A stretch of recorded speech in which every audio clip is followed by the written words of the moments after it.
কাবলাল জুমা কোনো সুন্নত নেই, কোনো হাদিস দ্বারা প্রমাণ করতে পারবেন না। জুমার দিন মসজিদে এসে প্রথম কাজ কি করবেন? আমি শুনছি আপনাদের এখানে এটাও কানে শুনেছি যে আপনারা বক্তব্য দেওয়ার পরে এরপরে কি পড়বেন? সুন্নত পড়বেন, তাই না? বক্তব্য শোনার পরে কি করবেন?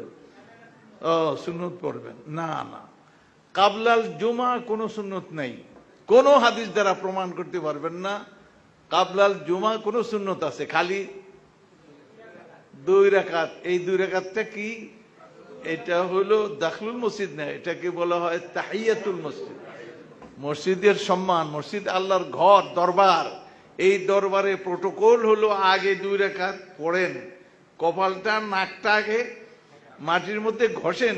এটাই হলো আল্লাহর প্রতি আপনি এখানে প্রোটোকল মানলেন, নিয়ম সিস্টেমটা মানলেন, এরপরে আপনি বসেন। কিন্তু এর আগে বসতে পারবেন না। যদি আপনি ঢুকে দেখলেন যে ইমাম মাত্র এই 1 মিনিট 1.5 মিনিট বাদে জামাত দাঁড়াবে, আপনি দাঁড়িয়ে থাকবেন। ইমাম একামত হবে, আপনি তার সঙ্গে ইক্তেদা করলে ওই যে নামাজ সেজদা করলেন ওইটা তাহিয়াও হলো, ফরজ আদায় হলো। বুঝে আসছে? কিন্তু দাঁড়িয়ে থাকবেন। কোন আরব দেশে, কোন আরব, মিশর এত একটা খারাপ দেশ হয়ে গেছে এখন, কিন্তু সেখানেও আমি তো বহুবার মিশর গেছি, আমি কখনই দেখি নাই যে কোন একটা মূর্খ মানুষও মসজিদ ঢুকেই বসে পড়ে না, এটা বসবে না। তারা এটা দেখার দরকার নাই সূর্য উঠছে না ডুবছে না মাথার উপরে খাড়া। এটা হলো স্বভাব, হলো দখুল। যখনই এই স্বভাব পাওয়া গেল তখনই আপনি এটা করবেন, ওই সূর্যের দিকে চাওয়ার কোনো সুযোগ নাই। তো এটা হলো প্রথম। নবী সাল্লাল্লাহু আলাইহি ওয়াসাল্লাম খুতবা দিচ্ছেন, এক সাহাবী ঢুকলেন, উনি বসে পড়ছেন। কারণ ওনার ওই হাদিসটা জানা আছে, ইমাম যখন মেম্বারে চলে আসবে তখন কি নাই, কোনো কালামও নাই, নামাজও নাই, কথাবার্তাও নাই, নামাজও পড়বেন। তিনি এটা জানেন, সেই জন্য বসে পড়ছেন। নবী সাল্লাল্লাহু আলাইহি ওয়াসাল্লাম খুতবাটা বন্ধ করলেন। বন্ধ করে কত বড় গুরুত্বপূর্ণ লক্ষ্য করেন। খুতবা বন্ধ করে তাকে তারে জিজ্ঞেস করলেন, নামটা আমার ভুলে গেছি, ওনাকে জিজ্ঞেস করলেন, আসসালাইত, তুমি কি নামাজ পড়ছো? ক্বালা লা ইয়া রাসূলুল্লাহ, হে আল্লাহর রাসূল, আমি কিন্তু নামাজ পড়ি নাই। কুম, দাঁড়াও, ওয়ারকা রাকাতাইন, 2 রাকাত আগে মারো। এটা কেমন মনে করেন আপনি?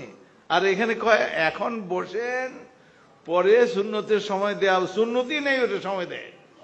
এরপর এখন বসো, যেখানে 2 রাকাত ছাড়া বসাই যাবে না। খুতবা চলাকালীন যদি ঢুকে তাহলে তাকে 2 রাকাত পড়তে হবে, খুতবার মধ্যেও পড়তে হবে। হ্যাঁ, আগে যারা নফল টফল পড়ছে বা তাহিয়া পড়ছে বা 100 রাকাত পর্যন্ত নফল করতে পারেন, কিন্তু সুন্নত নামাজ নাই, এটা জুমার পরে আছে, আগে নাই। এখন আপনি যখন ইমাম আসলো তখন আর নামাজ আপনি শুরু করতে পারবেন না। কিন্তু ওই ব্যক্তি নামাজ পড়বে যে নিউ কামার, মাত্র ঢুকছে, সে এটা না করে খুতবার দিকে পরোয়া করবে না, সে নামাজ পড়বে। এটাই নবী সাল্লাল্লাহু আলাইহি ওয়াসাল্লামের তালিম। বাদাল ইসলাম গরীবান সাইউদু কামা বাদা ফাতুবা লিল গুরাবা।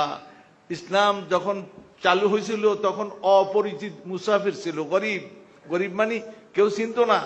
আজাল আল আলিহাতা ইলাহান ওয়াহিদান ইন্না হাযা লা শাইউন উজাব। এই বেটা এমন একটা দিন নিয়ে আসছে, একজন বলে খাজে আমরা পূজা করবো একজনের, অথচ আমরা এত পূজা, এত মাবুদের পূজা করি, এগুলির সব মিলিয়ে একজন বানাইছে। একজন পূরণ দিলে কি বাড়ে না কমে? যোগ দিলেও বাড়ে, কিন্তু এখানে পূরণ তো নাই, যোগ দিয়া আরো কমছে। এলে একজন, এটা বড় অবাক করার কথা, এটা একজনের কথা কয়। এটা ইসলাম ছিল গরিব, কিন্তু নবী সাল্লাল্লাহু আলাইহি ওয়াসাল্লাম বলছেন সাইউদু কামা বাদা, ইসলামের এই অবস্থাটা আবার ফিরে আসবে। আসল ইসলাম মানুষ বুঝবে না, খালি এই সব কথা বুঝে আসছে। সুতরাং জুমার দিন আমরা এই জিনিসটা করি না।